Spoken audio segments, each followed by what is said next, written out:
What's going on, Guardians? Byrdman here with another Destiny 2 video, and today I wanted to talk about a weapon that you've probably seen in a lot of my videos recently, and that is going to be the WAVESPLITTER Void Trace Rifle. This is an exotic trace rifle that you can get pretty much just by random luck, whether it is going to be Xur one Lucky Friday, or maybe even just getting a random, exotic.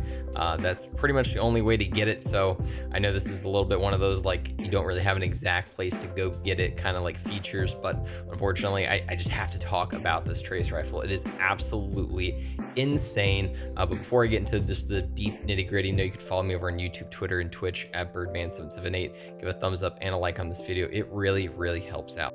Now, the WAVESPLITTER was introduced back in Forsaken, and at the time, trace rifles just really weren't as meta as they are now. We also just didn't really have that many options at the time, but the WAVESPLITTER specifically just really didn't shine all that much. The fact that its ability of kind of changing the way that the beam does damage wasn't conducive, because if you wanted to get the most out of it, you had to use orbs of power. Orbs of power at the time, orbs of light, just didn't kind of drop as much and just wasn't as convenient as it is now with the Buildcraft 2.0, where instead of having wells and charges of light, we just get those orbs of power, which, guess what, help boost up this weapon and able to essentially just constantly keep you in that high energy of a shot.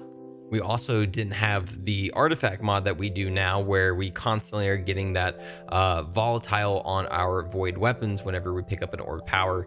Guess what? You're kind of getting a 1-2 punch with this because of that effect. So you're always going to be able to getting that like constant demolition with this, while also having a high beam of energy to constantly just melt through people. Also, we now have the ability to put on surges. Now, we used to have, the Font of Might and be able to activate that constantly, but again, them kind of just condensing this all down to one type for us to work with has definitely helped. You can put on, 3 of the void surges and essentially get 22% extra damage on this WAVESPLITTER. It's absolutely insane. And again, on top of the fact that you're already going to be getting a lot of a boost out of the volatile demolition that we have from the artifact mod.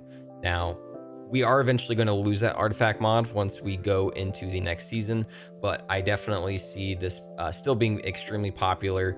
All you have to do is put on a fragment for that, get a grenade kill, and then you will have that. Your Falcons is going to be really good with this, obviously, again, and essentially just Void Titan in general. I mean, oh my gosh, this build that I'm running right here, which I actually do have on my channel down below, is absolutely just melts through all the content that I'm doing right now. It's my go-to build for raids as well. It's pretty much what I've been using since contest mode. It just kind of blows everybody up and really takes no effort at all. But the WAVESPLITTER went from a D tier weapon to an absolute S tier weapon overnight. Absolutely insane. Guys, hope you enjoyed the video. Make sure to like and subscribing. I hope you guys have a great night, day, or whatever it may be.